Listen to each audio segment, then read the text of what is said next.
If you feel like you ruin anything good coming your way simply by being yourself, this video is for you. Hey guys, Katrina here. Welcome to my channel. Today, I just want to get real and raw with y'all about how I feel like my lack of self-love is ruining any chance at a lasting relationship these days. It's gonna be a heavy one, so strap in, get ready to hold some things as I unpack, and maybe you'll be able to relate as well. I kind of hope you don't, but at the same time, then you'd have no reason for this video. So I hope you can relate, and that maybe some of the things that I say can help you in your journey to finding love and something lasting and true. So it's been a year and some change since my last relationship. My last and longest relationship was almost 2.5 years. And the dating that I've done since then has been so tragically sad and disappointing, but it's also revealed a lot to me about myself and the things that I allow, the patterns and the people that I tend to fall for. I keep ending up in these situationships where, I don't know, I guess I pursue people that are emotionally unavailable. Never heard that one before. And they just leave me feeling like I'm nothing. I keep saying that and complaining to my friends, like, this person makes me feel like I'm nothing. I don't know, I could have everything going for me, but then when I allow certain people into my heart, the people that I want to want me, when they don't want me back, I just feel like I have nothing and I am nothing. And it's really sad. They treat me in a way that makes me feel really devalued, really less than I'm worth. And consistently, all of my friends tell me about these people that I fall for, like, why are you settling? There are so many people who would be willing to like give you the love that you deserve. But I'm like, oh, but, and I just like justify these people that I just want them to get there, and they never do. And I found myself in a lot of scarcity mindset when I get attached to the person. I just feel like, oh my gosh, how am I going to find a connection like this again? Rather than abundance mindset, which is like, there's a whole world of people, and a lot of people could love you so much better than the person you're pursuing that makes you feel worse than worthless. I swear to you, I have been consistently sad and empty for the better part of a year, and I don't know why I keep like letting these people in and attracting these people. Well, I mean, actually, I do know why, and it's this thought that I had when I was in the shower the other day and I was having a cry session. There's no better place to cry than the shower because it just wipes your tears away like nothing's happening. But and I just realized, like, why do I keep finding people that are so uncertain about me? And then the smart voice in my head was like, maybe because you're so uncertain about yourself. I think sometimes people that we choose can be a reflection of the good in ourselves. But in the same way, on the other coin, there can be people who are a mirror image of the bad in yourself. And it goes both ways. It's sad because I almost feel like when I do find somebody that's like so certain about me, it's like a lot for me. And I'm like, whoa, like how could you be sure?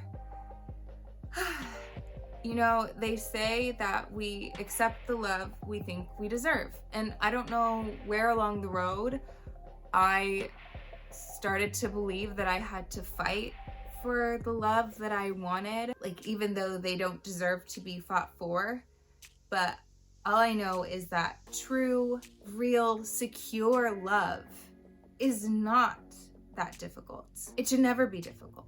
I recognize that some people can only love in the capacity that they've been shown it.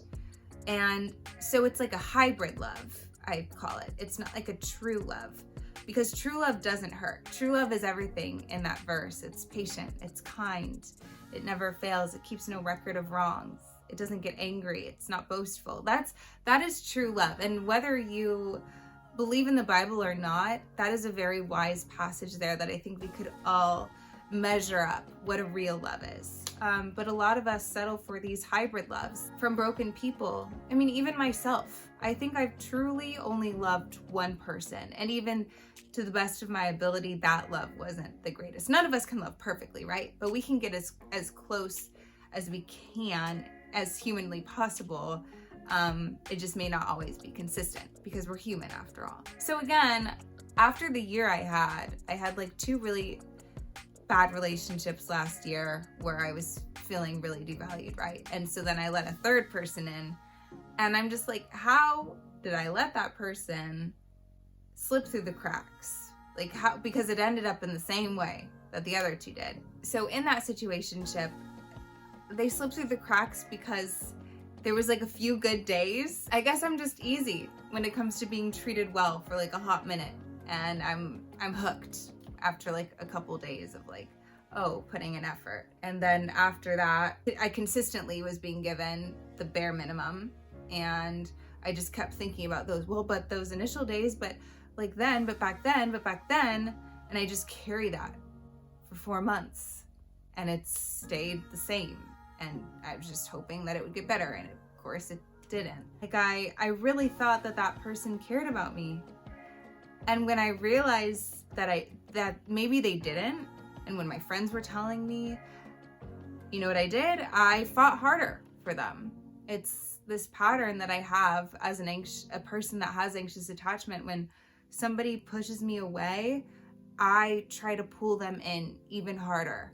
It's like so innate in me. It's a serious issue, and I wish I had enough self-respect to have read the signs month 1, but I just kept it going. Because reading the signs is one thing. I saw the signs, but listening to them is the true test, and it's a test that I failed, and I failed myself. So once again, I was left feeling like, why am I so difficult to love? And I've seen that quote going around social media, like, find somebody that makes you feel like loving you isn't difficult or so hard, something like that. And I'm asking myself the question, like, why? It just started to make me feel like anything that I would start with somebody, inevitably it would be ruined. Like, I remember I was sitting in bed recently and I got a message from somebody that I know is interested in me. Just like a simple, like, hey, how are you? You know? And I just stared at the message, and I started literally weeping, because I'm just like, how can I respond to this? Like, how do I even respond to this when I know what's inevitable?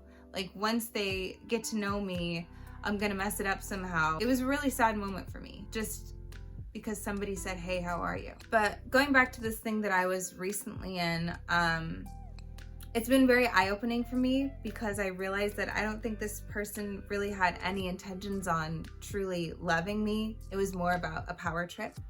And if you haven't heard about a power trip, I hadn't either, but multiple friends told me when I explained the situation that I was in, like, oh, sounds like a power trip, power trip, power trip. They kept saying, multiple people said that word. And sometimes people are just so broken inside that they really need their ego fluffed. And sometimes it can feel, they still say the right words sometimes, and they do the right things, and they care in the capacity that they're able to. But at the end of the day, it's really about them. It's not about you. And honestly, I was the perfect person to do that for this person, because I have such low self-esteem. I'm easy to put down, and they quickly learned that I'm somebody that they could stomp on over and over again, and I would always go back and give my all to them. I wanted so badly to be cared for by this person. I was offering them a 3-course meal, and in the beginning, they gave me a couple good meals, but then the meals turned to snacks, and the snacks turned to croutons, and the croutons turned to crumbs. And I was starving for this person's attention, so much so that when they would drop a crumb, it was like, wow, thank you. Thank you for this crumb.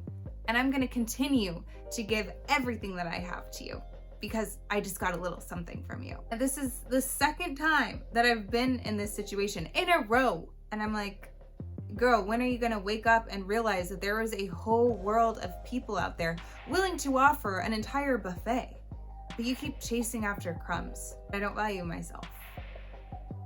And honestly, I'm working on finding out why.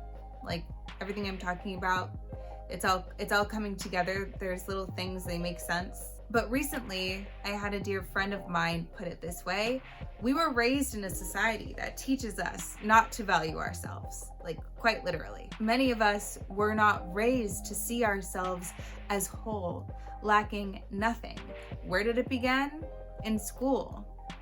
Oh, you got a C? Yikes, try again. A B's better. So, our identity is in the grades that we're getting, the way that we perform. We watched people in the media with these flashy, cool material possessions and always felt like we weren't enough unless we had those things. Those things make you worthy, make you valuable.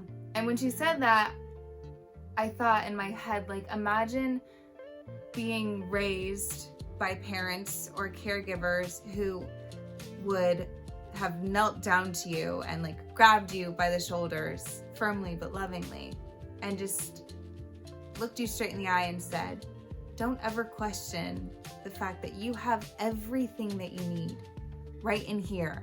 Like, they point at your heart, right here, everything that you could ever need. As long as you have more than enough. Imagine if you were told that every single day. Imagine a difference that would make in a child's brain that's still forming, that's so malleable, And maybe some of us were lucky enough to have that kind of upbringing and it didn't make a difference. I don't know, but I'd like to think that it would. And that's the way I would want to raise my child. All I know is somewhere along the way, I stopped believing in myself and stopped valuing myself. Or maybe I just never did. But that made me a perfect target to get swept up in what I believe was an emotionally abusive cycle. And it was really a wake-up call. Because if I had had more value in myself, the second that those meals turned to snacks, I would have said, unfortunately, that's not enough for me. And I would have had the self-respect and the strength to walk away and to find someone willing to offer me the full thing. But I'm happy to say that I'm filming this video as a way to keep myself accountable because I am tired of losing sleep over people that sleep soundly, and I'm tired of crying over people that don't think twice about me, and I'm tired of giving my all to people who don't even give me a fraction of them. I'm tired of it. Like, I've been in this pattern for over a year now, and I have this feeling that if I continue down this road, I can forget, like, I can forget about thriving. I won't even survive, to be honest. It's not sustainable. Like, literally, I can feel it in my body and in my heart. It's like I've had racing heart so much more than I ever have in my entire life, like on a consistent basis, because this stuff that pains, like, what's the word? Not literal, what's the opposite of literal? I guess I'll just say my metaphorical heart, like, it has an effect on the physical body. It does. My gut has been a knotted mess, and I've just been subjecting myself to emotional poison, and it's time for a detox. Lastly, I'll just say that I had to literally be pulled out of the depths of heartbreak that I was in. I was in a place where I felt like nothing was helping me. Not the podcast, not the books I was reading, not the friends that I was speaking to, because my friends are going through their own mess too. And I just felt like I was just drowning with everybody, with like the state of the world as well. Like, it's one thing to have terrible things going on in your home, but then the outside world feels like a safe, beautiful place to be. It doesn't feel like a safe, beautiful place to be right now. So it's like chaos inside, chaos outside. Like, how do I get out of this? I mean, even therapy, it just wasn't doing it for me. I found myself wallowing in this puddle of self-pity and self-doubt. And I remembered the last time that I felt really, really good and really positive, and I remember saying like, oh, I never need therapy again, was when I had been surrounding myself with people who were go-getters, who were on the up and up, who were pursuing their passions and living compassionately when obstacles would come. And I was thinking, okay, how do I make like 6 friends right now that are just like complete go-getters and like not drowning, who are staying afloat and actually not just staying afloat, but like thriving on some swan floaties somewhere. And I don't have that right now. So what did I do? I turned to YouTube and I Googled, you know, my situation, tried to find a video of somebody who was going through it and had made it to the other side. And then I found Lissetti's video about her toxic relationship, and then that led me to Breenie Lee's video, and then Breenie Lee's videos led me to a slew of other videos from influencers who are actively, or at least what they're portraying, right, is this active go-getter mentality that I can conquer all, that I have all the worth that I need right in here. And I'm like, oh great, this is perfect, because this is how I can create that energy around me, because I need that. I felt in my body. You know when you're craving food because your body, like, you're craving like citrus or you're craving something salty. It's probably because your body needs it. Emotionally, I knew I was craving something that needed to I needed to be lifted out, and I needed it consistently. And with YouTube, you can create any world around you with the voices that you allow. And it literally helped me do a 180. I literally went from being so depressed that day, like, how am I ever gonna get out of this, to like, whoa, clarity is coming. I have been pining after rats, actual rats, crying over poison. That's wild. And that has to change. And that's not to say that I don't still have my sad moments, because I do. I'm still healing, but they are less and less. I'm just so over not believing in myself. It's really becoming overrated. Like, I have everyone telling me, Katrina, you're so beautiful. Katrina, you're so talented. Katrina, when is new music coming? When is new content coming? Why aren't you singing? Like, the list goes on. And I am so thankful to God that I have a plethora of those people in my life that believe in me 7-fold. Honestly, I don't know how people do it without that. And I have to believe if multiple people are saying these things, it has to be true. There's only one person that needs to come around and believe it, and that's this girl. So if you're in this place and you're feeling at your wit's end, or you know somebody that is feeling at their wit's end, please send them this video and recognize that that is a very slippery slope to doom and dismay. And to get out of it, it all starts in here. It really is mindset, 100%. Negative self-talk will have you alone in a pothole in the rain, whereas positive self-talk will lift you above those rain clouds and help you to see the light of day again. Sorry, I speak in poems. It's just who I am. I have to. I don't know about you, but I'm over pothole living. And I dare somebody to make me content with crumbs again. Right now, I am coming for my true love. Oh wait, it's right here. And it's been here all along. I just have to believe it. And I hope that you'll do the same. That is my talk for today. I truly hope that you got something from this and that you too start believing in yourself. Thank you so much for watching my video. I hope that you're having a great time wherever you may be, and I hope that you will see me again in another video soon.